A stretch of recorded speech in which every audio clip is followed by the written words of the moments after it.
at Tesla last week, and he didn't have a rain jacket. On Saturday last weekend, oh, shit. You know, the temperature went down 20 degrees in an hour. Same. Yo, you didn't have a rain jacket on? It was chilly. One thing to consider is maybe have like a thick army blanket or something right in your chair, and as soon as you sit down, just wrap. You're not going to want to put on sweatpants. You won't be able to after a while. Just sit down, wrap, something like that. Big parka right in the back of your coat, just get in it.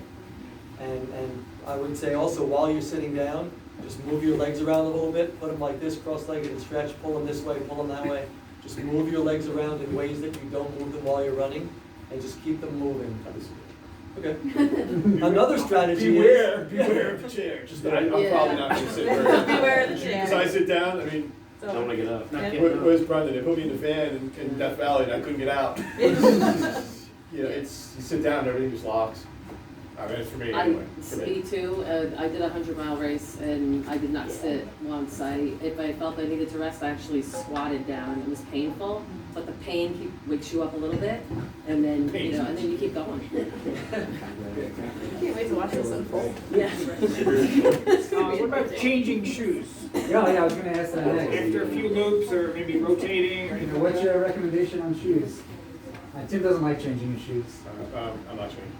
I'm only going to bring one pair, so I'm not changing. What about changing socks? same for socks? Yeah. No. Byron? Don't take that advice. I have the other opinion in this too. I would probably bring, for something like this, I'll probably bring 4 pair of shorts, probably 8 pair of socks, different thicknesses, and I'll probably bring a dozen pair of shoes. And I did a you know what? I mean, it's just a preference thing. Yeah. I did a race last week. I did the same race a year ago.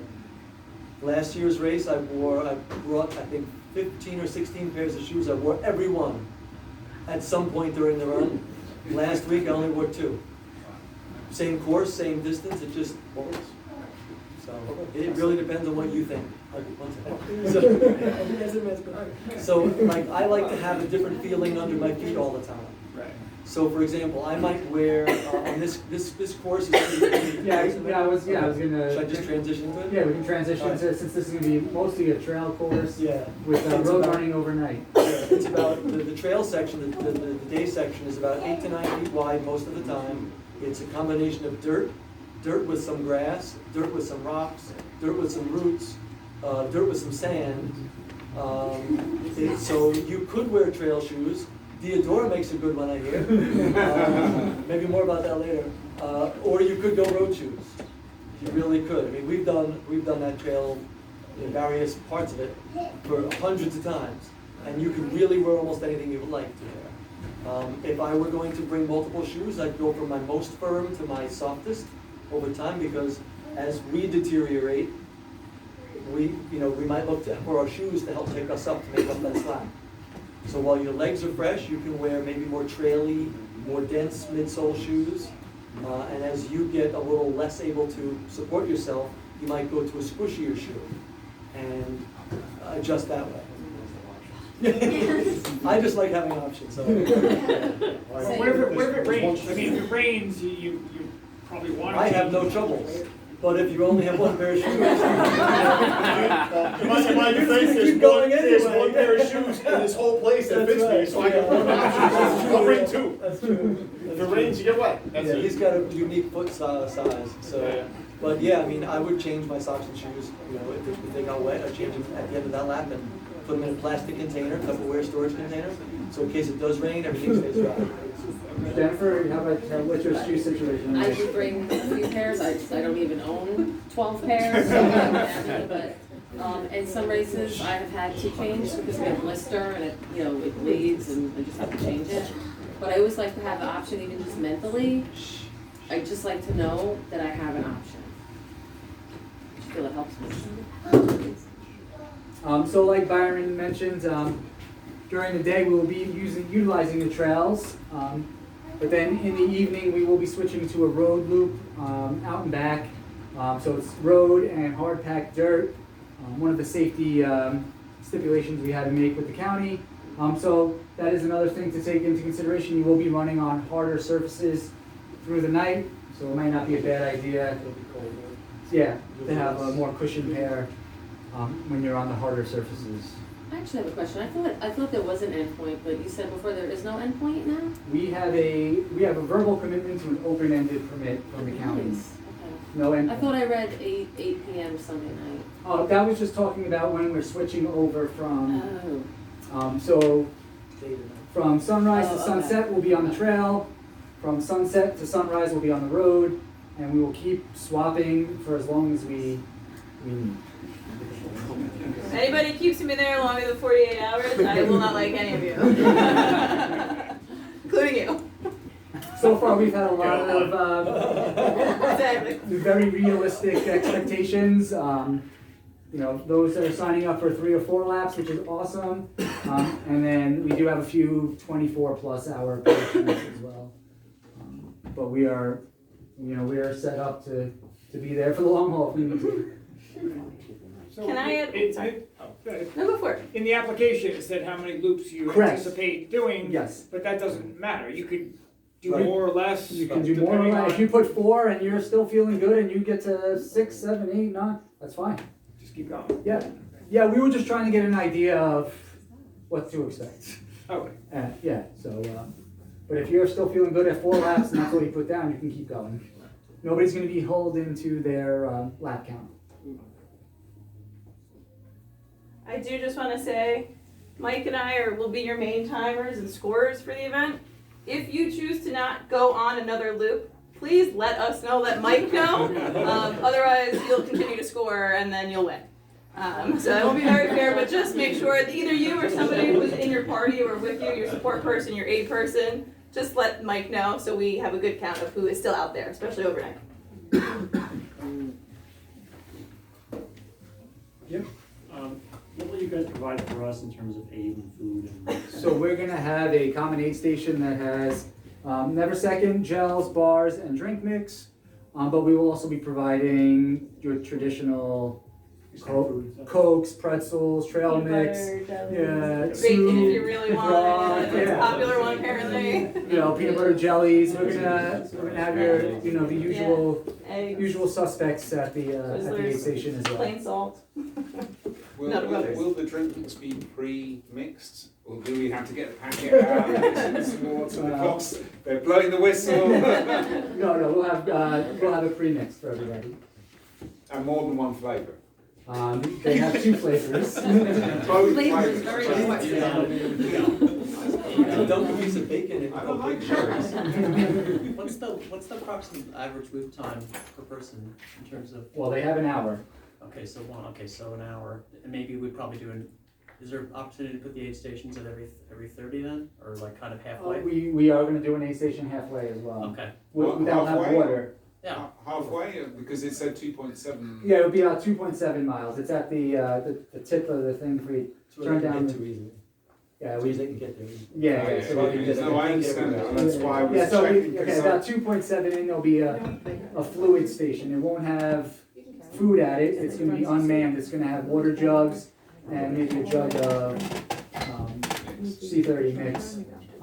But it'll be help yourself. So, are you allowed to bring water with you on the? Yes. You're allowed to carry your own. You're allowed to carry a pack. You're allowed to carry. You just have to carry everything on Yeah, you. because it said no personal aid. I'm like, what does that mean exactly? That means that you can't have somebody with you or somebody meet you on the loop. Okay. Can't hand yourself. Yeah, exactly. Yeah, but you can take anything you want with you. Yeah. Apart from the trekking poles. Except for Yeah. or less. But you can have crew at the main aid. You can have crew at the finish line, correct. You just can't have somebody hike 1.5 miles into the woods with, another pack for you or something like that. If you're gonna eat some real food at like one of the aid stations, does that mess up your ratio then? Like, if I wanted to use your product and say, listen, I'm gonna ride with this till I die. Like, if I wanted, say, some soup or some pierogies, is that gonna like muck up the That's a whole good works? one. Big fan of pierogies. So, I mean, there's kind of a theory and then there's reality. So, generally speaking, 3 things are necessary to think about with endurance. It's fueling, it's fuel, Bless which is carbohydrate. There's no other, like, people will talk about, for instance, fat as a fuel source, but generally speaking, carbohydrate is going to be your main fuel source. Sodium and water.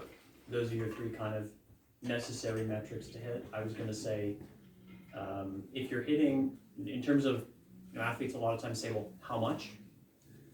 Based on your intensity and runners generally will always have a little bit lower values than like a cyclist. There are cyclists that are like world tour riders that are taking in 150 grams an hour, which is an enormous intake. It would make you sick. But they're used to processing that. Most people running, even at a top world-class level, are 60 to 90 grams an hour. Based on a lower intensity, ultra, 30 to 60 is kind of the range, 30 to 60 grams per hour. Now to answer, we can supply that, and that's kind of why I was thinking, like, how are we doing that to make sure that you all have access to that value on an hourly basis? And that's what I was saying earlier, getting that in consistently is the key. Like, I can't tell you how many conversations I have with someone who said, oh, I started throwing up at 4 hours in, and then you talk about what they did up to that 4 hours, and it was like, all right, you threw up because you drank 2 liters of water at 4 hours in. So it's important to kind of stay on top of that. So in terms of based on the weather, I'd be targeting 30 to 60 grams of carbohydrate intake an hour. I'd be targeting 500 ml, which is a standard water bottle, like one of the water bottles up there, per hour. That would be like a good intake in cooler weather. You might go a little bit less than that, but I was going to say 400 to 500 ml. In the summer, that would be a much higher number. And then sodium, I would be targeting 500 to 800 milligrams an hour. In terms of answering your question about throwing other things in, the three things that really screw up carbohydrate absorption, their goal is to deliver carbohydrate into your system cleanly. Three things that get in the way are fiber, fat, and protein. All of them inhibit carbohydrate absorption, so if you start taking lots of fat, now there are ultra runners that will take cheese and things like that, but eating really rich foods is gonna really compromise. Yeah, it's gonna definitely cause it. Yeah. So generally speaking, you want kind of a simple, bland. But if I was gonna say the go-tos for a lot of ultra runners, pretzels, just to kind of, Katie Scheid had to have Wonder Bread in her because she just wanted something to take care of that kind of nauseous feeling later in the race, so she uses Wonder Bread. The key is to stick to processed foods, like highly processed bland foods. Another like tidbit, it's super easy to digest. Another tidbit of information is 2 or 3 days before the event, limit your fiber intake, because fiber a lot of times sits in the gut, and it just prevents things from absorbing. And so, don't start to reduce your fiber a couple days before. By that I mean stay away from super fibery foods, slow digesting foods. And you want things that generally go through your system quickly. And you can also carb load usually a couple days before. A lot of people think that means like eating like a maniac and like everything inside. It's really just take your normal carbohydrate intake and drive it up a little bit. And you can do that with some of our drink mixes too. You want easy to absorb carbohydrate going into your system, just to kind of top off those glycogen levels. Should you carb deplete before that, or is that not necessary? Not necessarily. You just loading 2 or 3 days before is generally a good idea. And we always recommend the drink mixes because they're so fast absorbing, and they'll just go right into the glycogen, top them off before you start. As it's going to be cold, is there any plans for like warm water or? We'll have hot soup, we'll have broth, we'll have coffee, we'll have tea, things like that. I asked because I was out running for 5 hours in the rain on Saturday, and it was a bit chilly, as other people who have been out on Saturday will agree. And I found that I'd taken my drink mix and I mixed it with hot water instead of cold water. And it gave me a bit of a morale boost to have that warm drink. Same drink, just warm water instead of cold water. Yeah, we can have a pot of hot water going. Yeah. It's a great idea. Yeah. No, we plan on having hot beverages available as well. Yeah. No tea for you, Tim?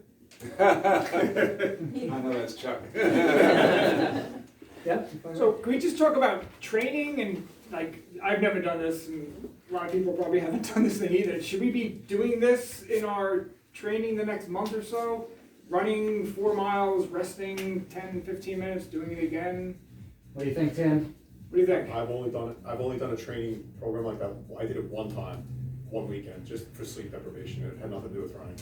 And I did a long run on Saturday. I came home, showered, and at noon I started running 2 miles an hour for 24 hours through the night, just to see what my body would do.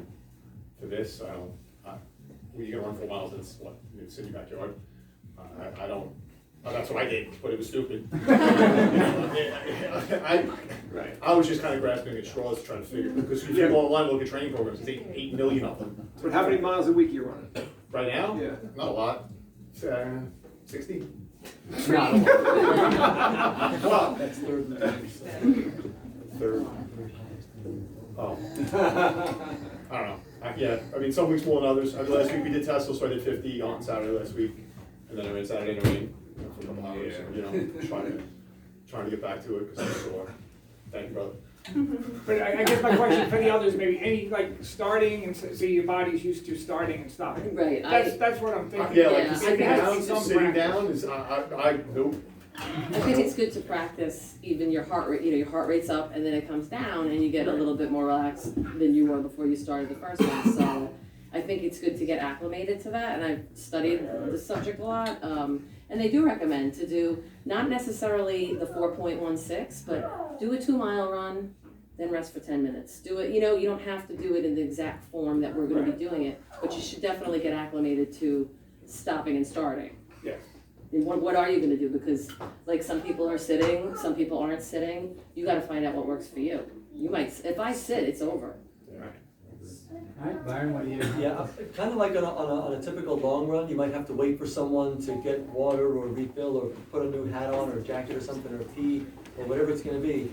That kind of 2 or 3 minutes standing around is basically what you're looking at. So if you've done that in a typical long run, that's just the same kind of a basic thing.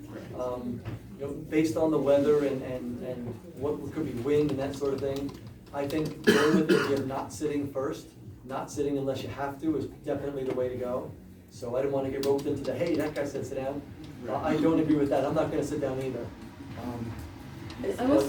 So just getting used to the idea of running and walking, walking to running, walking to standing to walking to running. That transition, a great idea just to get used to it, especially if you go out your door, you run until you get back, and then you stop and you're done. If that's all you do, this will be foreign to you. I would definitely get into the idea of maybe a 10-minute walk, run for a while, walk a minute or 2 or 3 here and there, and just alternate running, walking, running. And then if you have something you have to get, make like if you're gonna play with the nutrition, go back home in 40 minutes, go in the kitchen, and just stand there. Take a step here, put some powder in, put some water in, stir it up. Hi, be almost done, 3 more hours. Play with the dog for a minute. Right. And then that's kind of like your end of the hour thing, and then go back out and continue again. Walk down to your driveway, get on the road, start to run. Just play with that idea just so you feel comfortable doing it and you know what it's gonna entail. Jennifer, what do you have to add to that? If you haven't done an ultra, one of the big things is doing back-to-back runs, learning to run when your legs are tired. That's one of the big ones. So on my training plan, I'm actually following a 100-mile training plan, but I'm incorporating the starting and stopping. But there'll be a day where I do 30 one day and 20 the next day. Because it depends how far you want to go too. Whatever you want to pick, that you pick that you want to do. You mentioned like not sitting down or a blanket. Are you gonna have like heater, like propane heater or anything? So we are looking to space heaters or having some heated tents near the finish line to stand near. What was that? We wish. In a county park, you can't. Not in the winter, at least. It's a good idea. The one nice thing about moving around and can. not sitting is that you don't lose your temperature that much. Like Tim was saying, the temperature can go down 15 degrees in an hour. You want to be moving as much as you can. Sitting is like, if you're going to change your shoes or something or socks or you get wet, or if you're just exhausted, you have to sit down and do it, but wrap up. But generally, if you can just walk around and move around and keep, even side to side movements, just moving around in different directions, definitely do it. And stay off the chair if you can. Does anybody have any other questions before we wrap it up? One question about the required lights that we have to wear. Yes. And the vest. I have like one of the LED flashing lights, and it's got some reflective on it. Is that good enough for? Good enough. And we've seen a headlamp and, yeah. One of the safety stipulations we had to agree to get the permit. Is there a cap on the number of runners? We are going to cap it at 250 runners. We have 140. We don't think we're going to get there, but again, a lot of people are signing up for 3, 4, 5 hours. So after the first few hours, it's going to get thinned out pretty quickly. Explain the layout of aid station, start, finish, corral, and then bathrooms. Yeah, so everything, again, we're going to do the run on November 12th so you guys can visualize everything. We do have everything published on the race website. The finish line is going to be in the picnic area along the near where the bathroom house is that we don't have access to. Where do we have access to? We have The woods, no. There are 2 big trees in the parking lot. We're going to square off that parking lot, and that's going to be where the common aid station is going to be. That's where you're going to be able to put up a chair if you need. And the bathrooms are going to be pretty close proximity to that. Everything's going to start and finish at the same exact spot. The trail is a loop. We'll start by going out one direction and finish by coming in the back. The road loop is an out and back, so you will leave and come in the same way you exited the parking lot. Is that my child? Is he singing? Correct. So we cross the finish line, then we go get our aid and water and stuff, Correct. and then we get back into the corral and stand there when it's a minute to go, 30 seconds to go. Correct. You can't be like in the ground when you start. You have to be in the corral. No, I mean after that, it's You can get there early. right there, No, so that it's off to the side. after the start, you can grab a piece of. Can you leave the corral at the start of the loop and go immediately to the aid station Probably if an you Irish forgot to song. fill up? No. Okay. If you have to use the bathroom, and it's getting close, my recommendation is to start the loop and then go use the bathroom. That's the only time you're allowed to leave. So unfortunately, if you don't have enough aid with you when you start that next race, yes, So you that's have to do allowed. the full loop round before you can grab your Halfway. or halfway for liquids. Halfway for liquids. Solids. You could do a full loop round if you can grab it before you got in the ground. Correct, yes. Yep. Will any part of the trail be closed to the public that day? Is it- The trail will not, the park will not be closed to the public. Roads included? What's that? Road included, or just? The road included. I mean, we're hoping it's December 9th and 10th, so we don't know I would have been there. how crowded the park's going to be, how many people are going to be using the park. Yeah. Yeah. Also, the overnight, the park should be closed, so the road, so the overnight when we're on the roads, there shouldn't be any vehicle traffic other than runners leaving. The road is a public road or it's within the park? It's within the park. Everything is within the park. Anybody have any other? Quick one. Yes. If I'm on like my 8th loop and I say that's it, and I want to leave, is anything's going to stop me from leaving? Do I have to? So we're just Get my asking, car and- yeah, so we're just asking that you wait like 5 minutes after the next race starts. So if you finish lap 8 and you quit, we're just gonna ask that you wait, the 10 or so, 15 minutes for the runners that are gonna continue to go to get out, and then you can leave. All right, any last remarks from the panel? Start slow and fade. Start slow and fade. Well, words live by. Any? Just keep a smile on your face. Keep going. Just start the loop. Even if you're tired, start the loop, and if you fall apart, then that's fine. But don't just sit there and say Start the loop. Get timed out. Don't just sit there. Jennifer? same thing, just keep going and prepare yourself mentally before the race day too. Have a mantra, you know, have something you're gonna tell yourself. There's gonna come a point where you're not gonna wanna keep going. I can't say my numbers. Yeah. All right, I want to thank everybody for coming tonight. Bill, you have something? No, just want to say thank you for having us. Yeah, thanks, Thank you. awesome. Thanks for the race on. Can't Yeah. wait. Yeah.